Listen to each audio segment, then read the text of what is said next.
Hi everyone, I'm Alexander Zeitlin. This is the Lockdown Lecture Series for Beginner Cello, Lesson 3, adapted from the Alias Music Introductions course and for the classroom setting. Let's jump into it. So last week we learned how to play the C major scale, basically all the string and finger combinations we would need to play everything in first position. And we used that to figure out the first line of Mary Had Little Lamb, and the homework was to figure out the second line. So if you did your homework, your page should look like this. I will write it in for you, and then you guys can check your work, make sure it looks correct.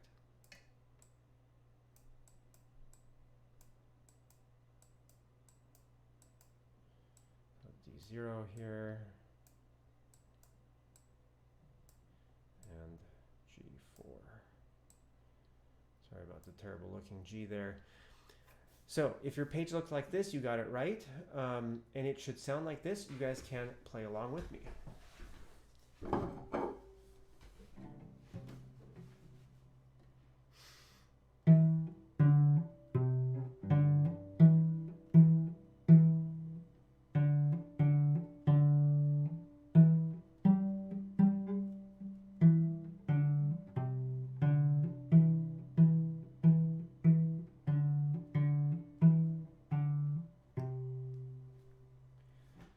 So that is Mary Had Little Lamb. Homework for this week, I'm just going to go ahead and give you your homework, is to learn the rest of the nursery rhymes. So, for example, if you were to go on to Twinkle, let's just go over a couple things you should watch out for. So if I look at my first note, it's on the second space from the bottom. So that's the same as this right here. And so that's G4, so I'm going to go ahead and write G4.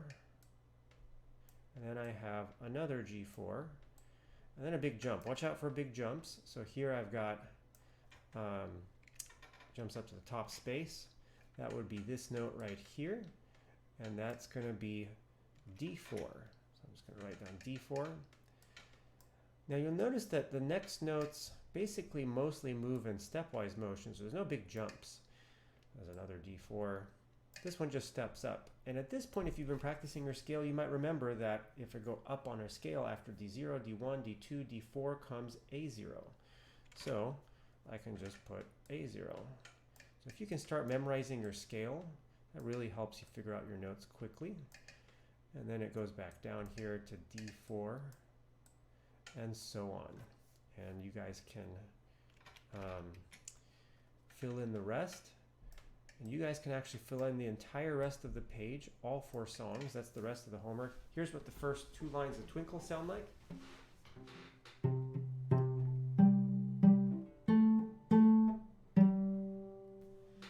right. So you guys get the rest, and it goes all the way to the bottom of the page, but do not go beyond the end of London Bridge as we get down to the Bach Minuet, and we will learn some new things about the Bach Minuet.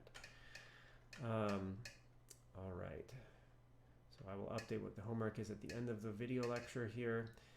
Let's head over to the bow today, and we will explain how the bow works. So let me introduce you guys to the bow as a part of your instrument. This is what normal cello bow looks like. We've got the frog area here. This is the shaft here, tip, and then the white part is the bow hair. So just a word of warning right away, do not touch the bow hair.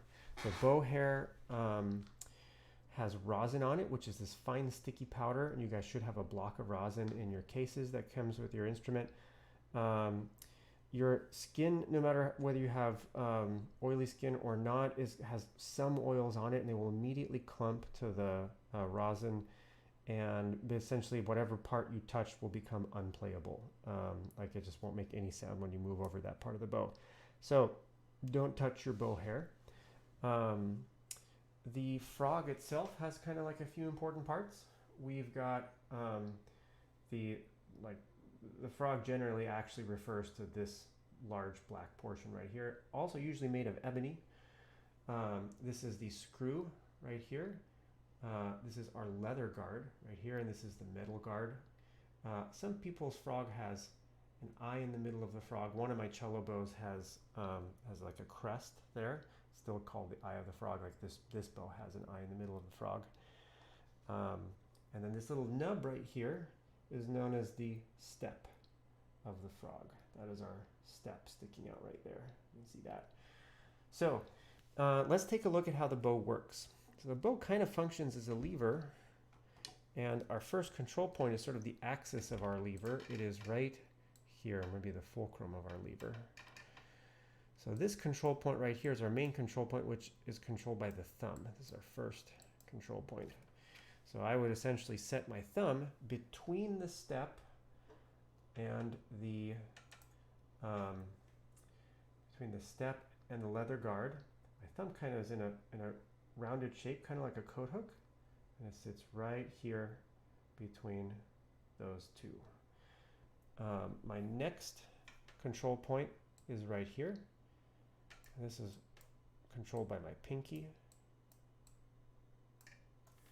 So if I were to set my thumb on its control point, and then I were to set my pinky right here, and I press down with my pinky, the bow goes up. And then right here is the third control point on the edge of the leather guard, and that is controlled by my index finger. That's my third control point.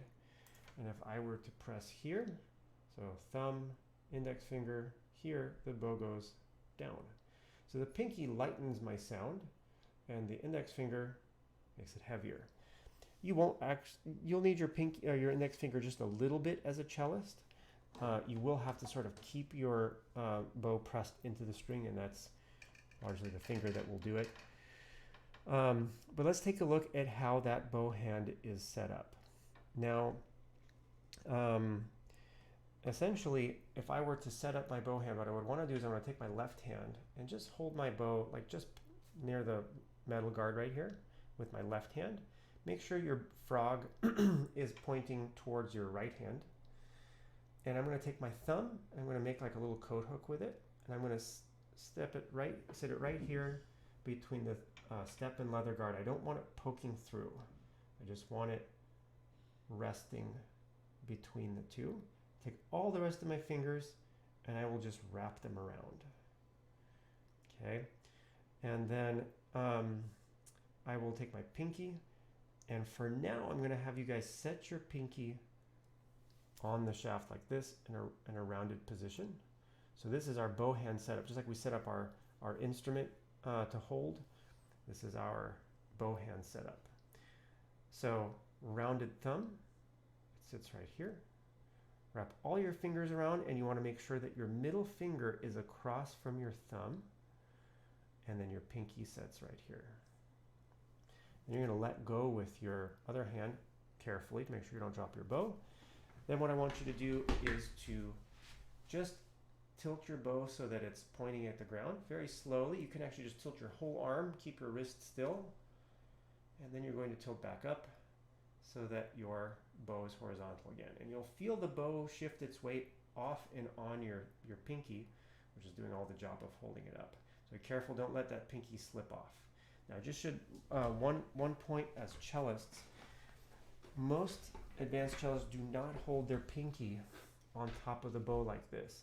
You actually use that first, like underneath the first knuckle to actually hold the bow up. So you're actually holding it with like underneath your finger to do that same job. When you are done with the Bach minuet in this course, you may try and switch here. You may actually find that more comfortable. It makes your hands just kind of sit better into the bow, which you need more as a cellist. But for now, because I just want you to know what the pinky does, I want you to do this bow exercise. So that is our bow lift exercise, and I want you to do that 3 times every time you do it. So bow lift exercise 3 times. Let's say you've done that for a couple days. At that point, I think you'll be ready to actually make your first sound with the bow.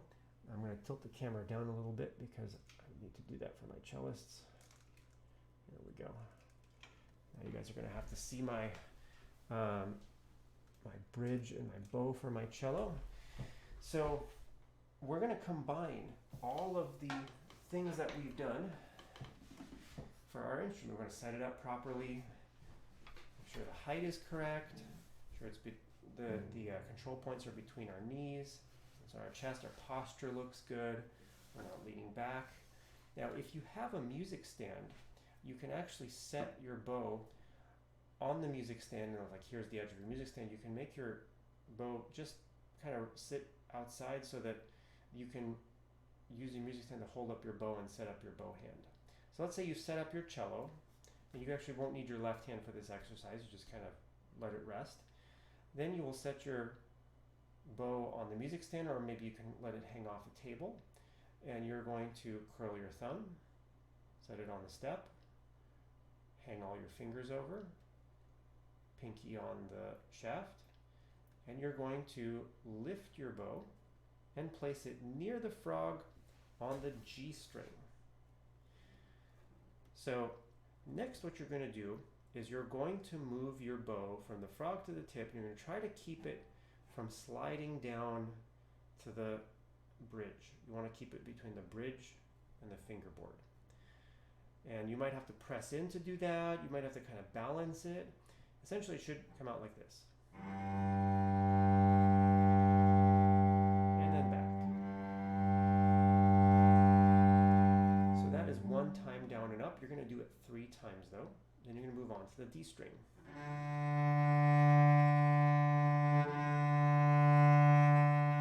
And then the A string.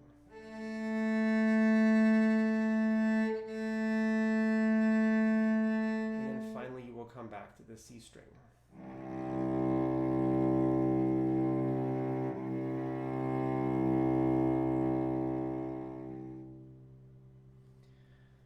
And so you'll do each of those, like I said, 4 bows on each string. I only did 1, but then you will do 4. Now, what's important is when you guys move your bow down and up, when you move your bow down from frog to tip, I need you to bend your wrist away from you. So in other words, my wrist will get bent away from me. And when I move it back, it goes back towards me. So wrist away from you this way, wrist back towards you this way. Now, you're going to make all kinds of terrible beginner cellist sounds. It's normal. Do your best. Just keep the bow in the right place. Keep it moving. Use your intuition to try to figure out how to make the best sound that you can. But don't worry about, making sound errors. We'll go over what makes good sound at the next lesson. So let's review. You have the rest of your nursery rhymes to learn. Let me get back at the frame here. There we go. So the rest of your nursery rhymes to learn, and then you have your bow lift exercise, and then you also have what we call our whole bow exercise. There we go. Oh.